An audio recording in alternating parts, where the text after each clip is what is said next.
All right, let's go. Number 8. Kamikaze attacks. On October 19, 1944, Vice Admiral Takijiro Onishi stood before a group of young Japanese pilots at Mabalacat Airfield in the Philippines and told them the only way to save their country was to die. The unit he formed that day was called the Shimpu Special Attack Corps. 3 days later, they flew their first missions. The USS St. was struck, caught fire, and sank in under 30 minutes. By the time the war ended, approximately 3,800 kamikaze pilots had died in the campaign. They sank 34 Allied ships and damaged more than 368 others, killing an estimated 4,900 sailors.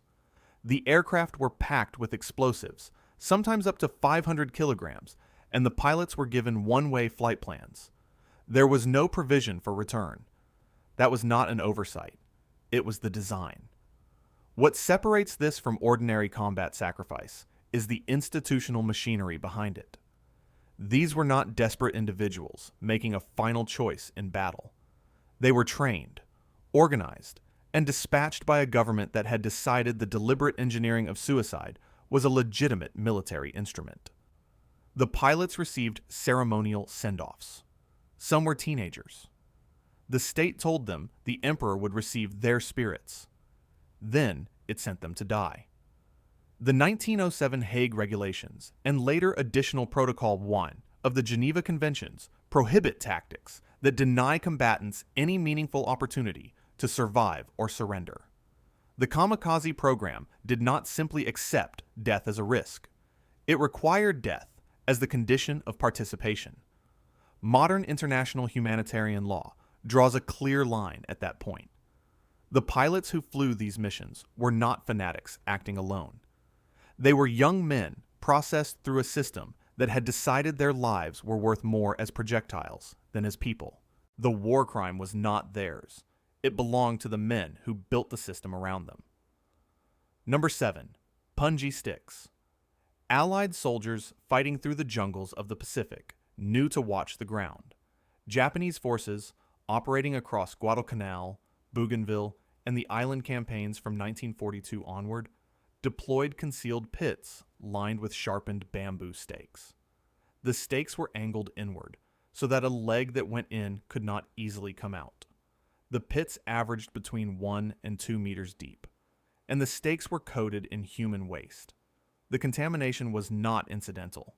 It was deliberate, calculated, and methodical. A wound from a punjai pit, if the victim survived the initial injury, would almost certainly develop severe sepsis. Field medicine in jungle conditions was limited. A soldier who could not be treated needed to be evacuated, and an evacuation required stretcher bearers, a medic, and support personnel. Military planners understood that one wounded soldier could remove 3 to 5 additional combatants from the battlefield. The pits were not designed to kill cleanly. They were designed to not kill at all. This is the detail that places punjai sticks in a separate moral category from ordinary battlefield obstacles. International law does not only ban weapons that cause death, it bans weapons specifically engineered to maximize suffering in the wounded. The 1977 Protocol 2 of the Convention on Certain Conventional Weapons prohibits booby traps designed to cause superfluous injury. A subsequent amendment explicitly prohibits the use of human waste as a contaminating agent in any trap or obstacle. The legal principle at stake is one of the oldest in the laws of war, that suffering beyond what is militarily necessary is not a tactic. It is a crime. The Punji pit violated that principle not accidentally, but by design, with the contamination chosen precisely because it transformed a survivable wound into a prolonged, debilitating ordeal. How do you write a law against a way of thinking? The Convention on Certain Conventional Weapons tried, but the philosophy behind the Punji pit, that a suffering enemy is more strategically useful than a dead one, has proven far harder to outlaw than the weapon itself. Number 6. Executing prisoners. On March 24, 1944, SS Obersturmbannführer Herbert Kappler received an order from Hitler's headquarters. The previous day, Italian partisans had killed 33 German soldiers in Rome. The reprisal ratio was 10-1. Kapler's men took 335 Italian civilians and prisoners of war to the Ardeatine caves outside the city and shot each one in the back of the skull. The operation took several hours. It was conducted with paperwork. The execution of prisoners of war was not a legal gray area in 1944. Article 23 of the 1907 Hague Regulations explicitly prohibited it. The 1929 Geneva Convention, which Germany had ratified, provided detailed protections for captured combatants. The signatures were on file in Geneva before the war began. The legal framework existed. The killing happened anyway, not in the chaos of combat, but on direct written orders, with lists of names, in a location selected in advance. Kapler was convicted of war crimes in 1948 and sentenced to life imprisonment by an Italian military tribunal. He was not an anomaly. The International Military Tribunal for the Far East, sitting in Tokyo from 1946 to 1948, documented that Imperial Japanese forces killed an estimated 27% of Allied prisoners in their custody, compared to 4% of those held by Germany. The Bataan Death March of April 1942 alone resulted in the deaths of thousands of Filipino and American POWs through a combination of forced marching, summary execution, and deliberate deprivation. The Third Geneva Convention of 1949, which governs the treatment of prisoners of war, was rewritten almost entirely in direct response to what the tribunals uncovered. Every article of that convention exists because someone documented a specific violation during the war that preceded it. After Nuremberg, I was following orders was formally removed from the list of valid legal defenses under international law. It was the first time in history that a court declared some orders must be refused, that the duty to disobey an unlawful command is itself a legal obligation. That principle was written in direct response to the men who stood in the Ardeatine caves with their lists and their pistols, following orders with paperwork. Number 5. Human shields. In February 1945, as American forces fought into the Philippine capital, Japanese commanders in Manila made a decision that transformed the city into a killing ground. Rather than withdrawing or surrendering, units of the Imperial Japanese Army moved through civilian neighborhoods, using Filipino residents as cover, positioning soldiers among families in apartment buildings, hospitals, and churches. When the fighting was over, an estimated 100,000 Filipino civilians were dead. Manila lay in ruins. It was the second most devastated Allied capital of the entire war, after Warsaw. The use of civilians as shields creates what military ethicists call an atrocity trap. The force deploying the tactic knows that any attacking army which retains moral standards will hesitate before firing into civilian cover. The shield is effective precisely because it weaponizes the enemy's own conscience. It works best against armies that care whether civilians live or die, which means it rewards the most brutal actors and punishes the most restrained ones. Article 28 of the 1907 Hague Regulations stated plainly that the presence of civilians could not be used to render military positions immune from attack. The Fourth Geneva Convention of 1949 repeated the prohibition in Article 28. Additional Protocol 1 of 1977 strengthened it further in Article 51, Paragraph 7. 3 separate international legal instruments across 7 decades have found it necessary to restate the same rule, which suggests the rule keeps being broken. General Tomoyuki Yamashita commanded Japanese forces in the Philippines. He was tried, convicted, and executed on February 23, 1946. The tribunal held him responsible not because he personally ordered every atrocity in Manila, but because he failed to prevent them. That ruling established what international law now calls the Yamashita Standard, the doctrine of command responsibility, which holds that commanders are legally accountable for crimes they permitted, not only those they directed. The Yamashita standard has been applied in war crimes prosecutions ever since, from the International Criminal Tribunal for the former Yugoslavia to the International Criminal Court. The question is not whether the law is clear. The law is exceptionally clear. The question is why, across 80 years and dozens of conflicts, it has continued to be necessary. Number 4. Firebombing cities. On the night of March 9, 1945, General Curtis LeMay sent 279 B-29 Superfortress bombers low over Tokyo. They dropped 1,665 tons of incendiary AN-M69 cluster bombs, each one designed to scatter burning napalm across the densest urban terrain in Asia. By morning, 16 square miles of the city had been reduced to ash. The U.S. Strategic Bombing Survey, completed in 1946, estimated between 80,000 and 100,000 civilians dead in a single night. It was the deadliest conventional bombing raid in history. The targets of Operation Meeting House were not factories, rail yards, or military installations. LeMay's planners had studied Tokyo's residential districts, the densely packed wooden neighborhoods where civilian workers lived, and selected them deliberately. The incendiary bombs were chosen because they would set those structures alight faster than they could be extinguished. The fires were designed to be self-sustaining. Survivors described streets so hot that people burned from below, through the soles of their shoes. The RAF had been conducting similar operations over Germany since Air Marshal Arthur Harris issued his directive on February 14, 1942, explicitly stating that the objective was the destruction of German cities, the killing of German workers, and the disruption of civilized community life. Operation Gomorrah over Hamburg, from July 24 to August 3, 1943, killed an estimated 42,600 civilians and created a firestorm with winds reaching 240 kilometers per hour and temperatures approaching 800 degrees Celsius. The Dresden raids of February 13 to 15, 1945, killed between 22,700 and 25,000 people, according to the Dresden Historians Commission report of 2010.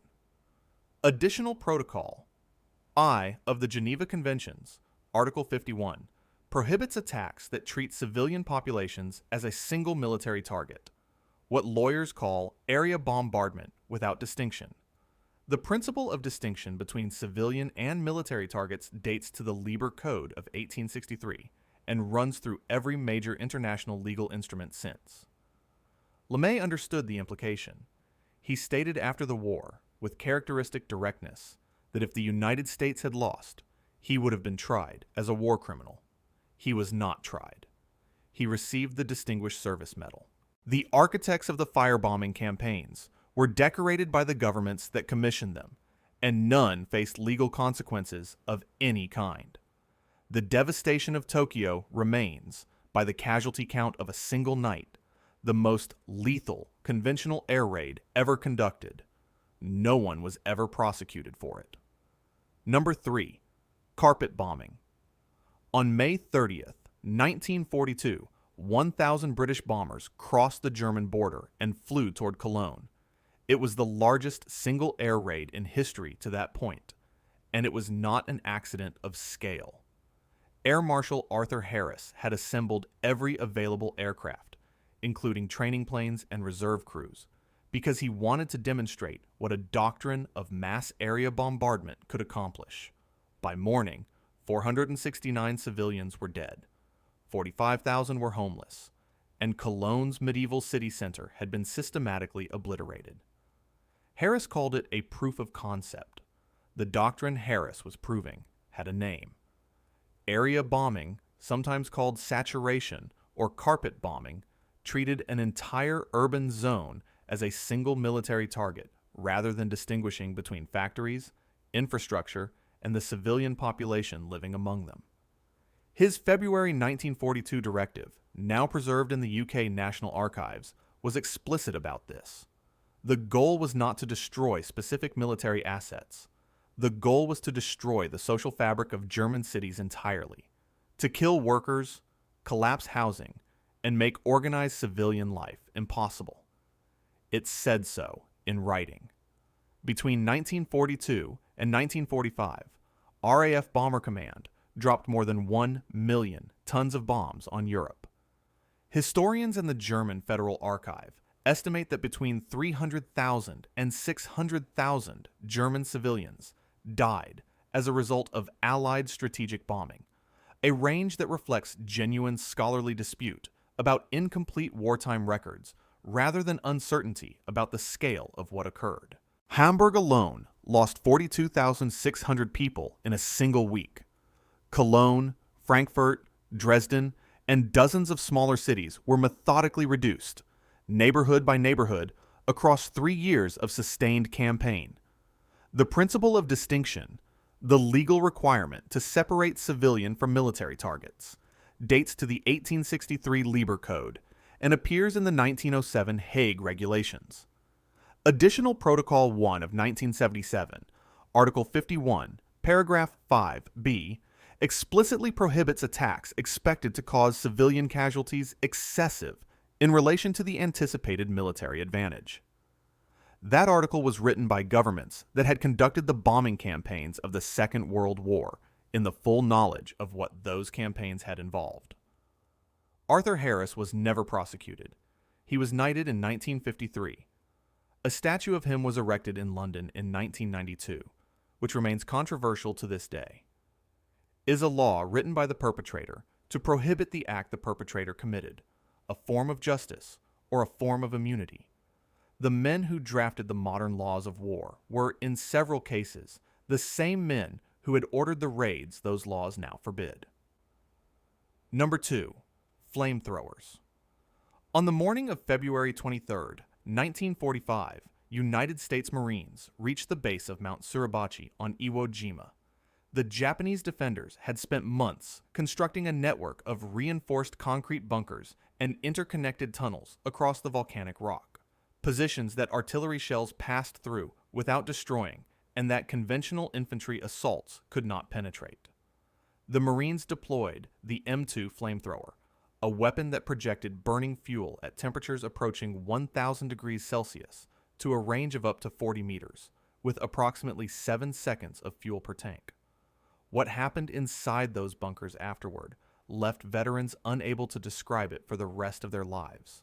The M2 had been developed specifically for the Pacific Theater, where Japanese defensive doctrine relied on fortified positions that were meant to be held to the last occupant. Conventional weapons could suppress a bunker. The flamethrower could end it. The Marines used them across every major island campaign: Guadalcanal in 1942, Tarawa in 1943, Peleliu in 1944, and through Iwo Jima and Okinawa in 1945. Of the approximately 21,000 Japanese defenders on Iwo Jima, roughly 18,000 were killed. Flamethrowers were among the primary instruments of that clearance. Germany had deployed the Flammenwerfer 35 from the opening of the war, using it against Polish fortifications in 1939, French Maginot Line positions in 1940, and Soviet bunkers from 1941 onward. The weapon was not new, and its effects were not surprising to anyone who authorized its use. What distinguished the flamethrower from other weapons was not that it killed, but how it killed, with sustained, maximized burning that offered no possibility of a quick death and no means of field treatment for those who survived the initial contact. The Convention on Certain Conventional Weapons, Protocol 3, adopted in 1980, prohibits the use of incendiary weapons against civilian populations and restricts their use in areas where civilians are present. The United States has not ratified Protocol 3.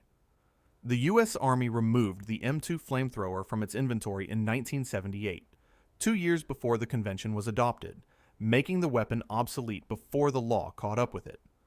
Whether its use during the Pacific campaigns constituted a war crime under the legal standards that existed at the time has never been formally adjudicated. The flamethrower was retired quietly, without legal proceedings, and without official acknowledgement of what its use had involved. That silence is not exoneration. It is simply the absence of a verdict, and the absence of a verdict is the place where the next item on this list began, not with silence, but with a cloud drifting across 6 kilometers of open ground, and the worst kind of answer to a question no one should have asked. Number 1. Poison gas. At 5 o'clock in the afternoon on April 22, 1915, near Ypres in Belgium, German soldiers opened 5,630 cylinders of chlorine gas and stepped back. A yellow-green cloud, 6 kilometers wide, drifted toward the Allied trenches. Within minutes, approximately 1,000 men were dead. Within the hour, a 4-mile gap had been torn in the Allied line. Soldiers who survived described the sensation of drowning in open air, their lungs filling with fluid, their bodies registering a death the battlefield had not yet delivered. The weapon that would become the foundational atrocity of modern international law had arrived. By the Second World War, the chemistry had advanced considerably. German industry had developed tabun and sarin, nerve agents capable of killing through skin contact in quantities too small to see. By 1945, Nazi Germany had stockpiled tens of thousands of tons of chemical weapons, including mustard gas, phosgene, and the nerve agents produced at facilities like the IG Farben plant at Die Herrenfurth. The 1925 Geneva Protocol, which prohibited the use of chemical weapons in warfare, had been signed by Germany before the war began. It had also been signed by Japan. Japan's Unit 731, operating in Manchuria from 1937 to 1945, deployed mustard gas, lewisite, and hydrogen cyanide against Chinese military and civilian populations, while conducting lethal experiments on thousands of prisoners under the direction of Lieutenant General Shiro Ishii. The most systematic use of chemical killing in the war was not on a battlefield.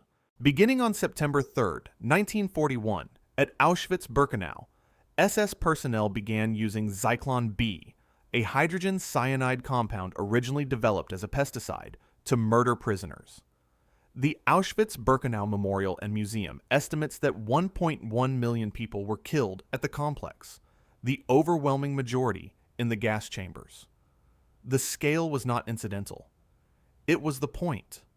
The choice of a chemical agent was deliberate, industrial, and calculated to process human lives at a rate that no other method could match. Adolf Hitler, who had been temporarily blinded by a British mustard gas attack in October 1918, expressed personal revulsion toward the battlefield use of chemical weapons throughout the war, a fact documented by Albert Speer in his 1969 memoir, and corroborated by German military records. Germany did not deploy nerve agents on the Western Front, despite possessing them in enormous quantities. The horror of the trenches had taught him something. The lesson did not extend to what happened inside the camps. The Chemical Weapons Convention of 1993 has been ratified by 193 nations. It is the most widely adopted arms control treaty in history, and it has been violated repeatedly since it came into force. Iraq used chemical weapons against the Kurdish population of Halabja in March 1988, killing approximately 5,000 people. The Syrian government deployed chemical weapons in Ghouta in August 2013, confirmed by United Nations investigators, and again in Douma in 2018, confirmed by the Organization for the Prohibition of Chemical Weapons in their 2019 report. Each violation triggered international condemnation. Each condemnation was followed, eventually, by the next violation. The ban on poison gas is the oldest, most clearly codified, most universally agreed upon prohibition in the entire history of warfare. It has been in continuous legal force, in one form or another, for a century. It is also the prohibition that has been broken more consistently than any other on this list, across more conflicts, by more governments, against more civilians. The paper exists. The signatures are on it. And somewhere, in a room no historian has yet documented, at a moment no treaty could prevent, someone keeps deciding the paper doesn't matter. That is not a failure of international law. It is a precise and accurate description of what human beings do with power when they believe no one will stop them. If you want to see more videos like this, click the video on screen now and make sure to subscribe